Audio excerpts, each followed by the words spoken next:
Shalom, saudaraku kasih dalam Tuhan Yesus Kristus, jemaat Tuhan yang diberkati, jemaat Tuhan yang penuh kelimpahan, jemaat Tuhan yang selalu dibimbing oleh Yesus Kristus, jemaat Tuhan yang selalu disertai oleh Yesus Kristus, dan jemaat Tuhan yang tidak pernah mengalami kekurangan seperti Yusuf.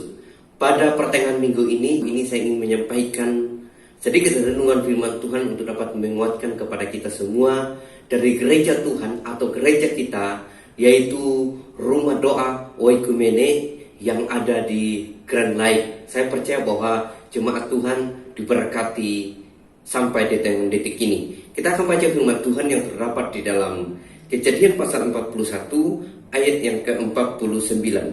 Di sini dikatakan, demikian Yusuf menimbun gandum seperti pasir di laut, sangat banyak, sehingga orang berhenti menghitungnya, karena memang tidak terhitung.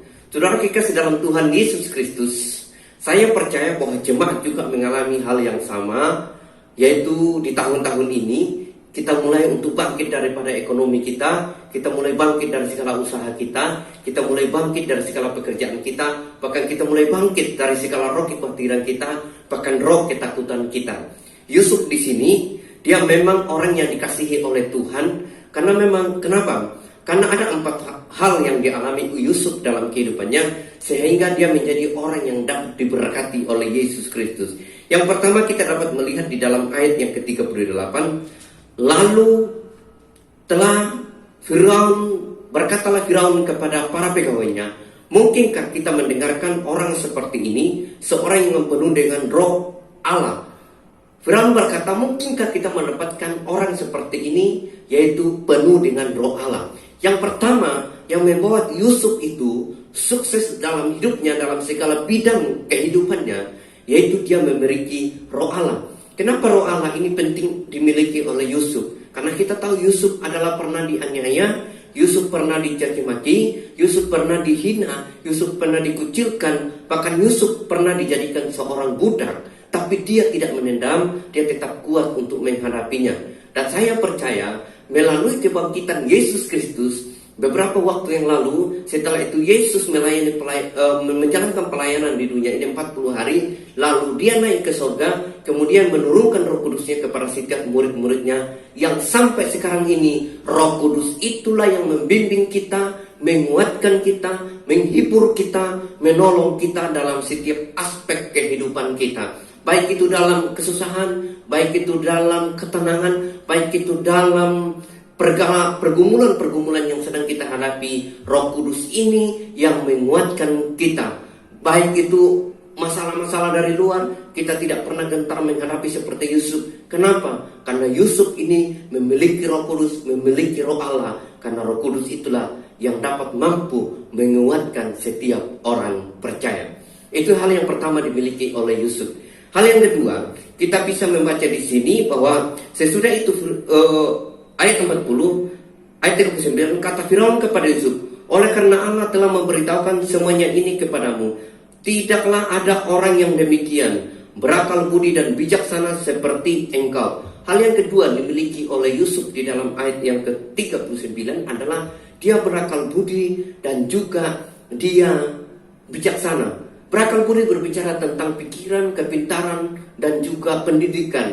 Tapi bijaksana itu berbicara tentang hati. Artinya apa? Yusuf ini mensinkronisasikan kedua hal ini, yaitu pikirannya, kemudian hatinya. Artinya dia meluangkan perasaannya, dia memberikan perasaannya, melibatkan perasaannya dalam setiap rencana kehidupannya, dan juga dia menggunakan pemikirannya atau kebijaksanaannya dari Tuhan dalam kehidupannya. Jadi hal yang kedua yang dimiliki Yusuf adalah dia pintar dan juga dia bijaksana dalam kehidupannya. Lalu yang ketiga, yaitu dia memiliki kerja keras dalam kehidupannya. Yusuf ini dia adalah seorang pekerja keras dalam kehidupannya. Saya percaya firman Allah berkata di dalam 2 Tesalonika 3:10 bahwa jika seorang tidak mau bekerja, janganlah ia makan. Artinya firman Tuhan ini disampaikan oleh Rasul Paulus kepada jemaat yang ada di Tesalonika, bahwa jika ada orang di antara kami yang tidak mau bekerja, janganlah ia makan.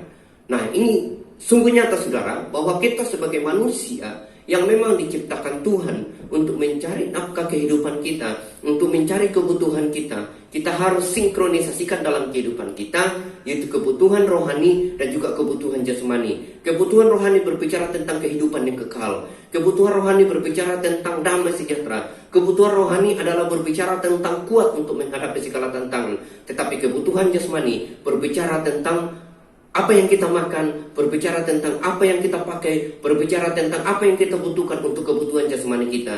Nah, karena itu, kedua hal ini harus kita butuhkan dalam kehidupan kita, supaya kita menjalani kehidupan ini dengan penuh kelimpahan, dengan penuh diberkati oleh Tuhan Yesus Kristus. Sama dengan Yusuf, dia diberkati Tuhan dalam kehidupannya, karena dia memiliki keempat hal. Yang pertama tadi adalah dia dipenuhi dengan roh Allah. Yang kedua, dia bijaksana dan juga dia berakal budi. Dan yang ketiga, dia adalah orang yang dapat dipercaya dalam hidupnya.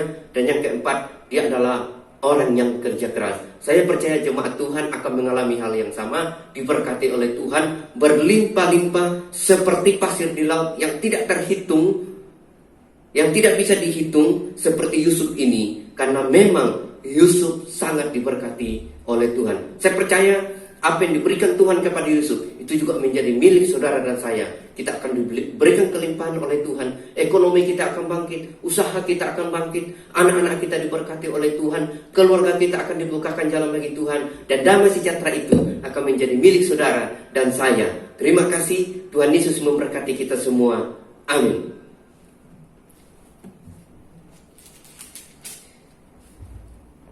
Mari kita berdoa.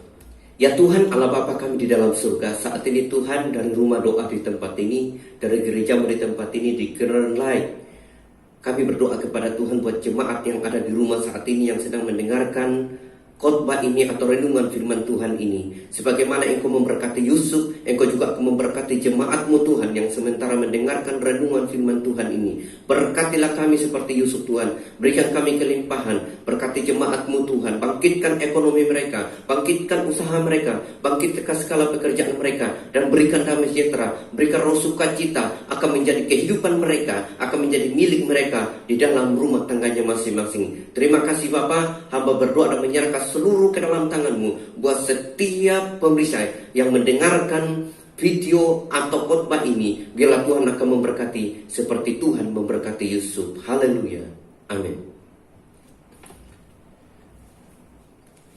Saudaraku yang dikasih dalam Tuhan, pada hari Minggu ini saya ingin menyampaikan bahwa pada hari Minggu tanggal 6 Juni 2021 kita di tempat ini akan memulai ibadah onsite kembali, karena sudah kurang lebih 2 tahun kita tidak berjumpa, kita tidak bersapa, kita tidak ketemu, apalagi beribadah bersama-sama.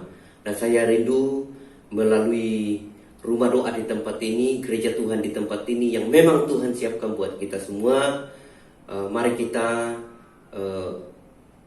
singkirkan segala roh ketakutan kita untuk datang beribadah bersama-sama pada hari Minggu tanggal 6 jam 10.30 siang dimulai di tempat ini sampai dengan jam setengah 12. Jadi kita tetap 1 jam saja untuk beribadah di tempat ini. Dan ibadah itu akan dimulai dengan perjamuan kudus, karena memang minggu pertama, jadi kita juga ibadah sekaligus perjamuan kudus. Untuk itu jemaat Tuhan yang saya kasih dalam Yesus Kristus, saya mengundang untuk kita hadir semua bersama-sama memuji Tuhan di tempat ini, menyembah Tuhan di tempat ini, yang tentunya ibadah kita adalah disertai protokol kesehatan new normal.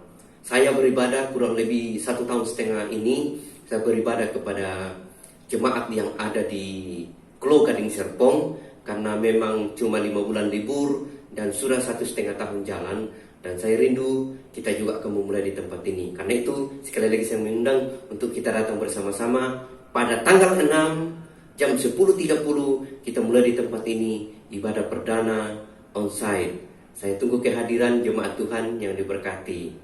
Amin.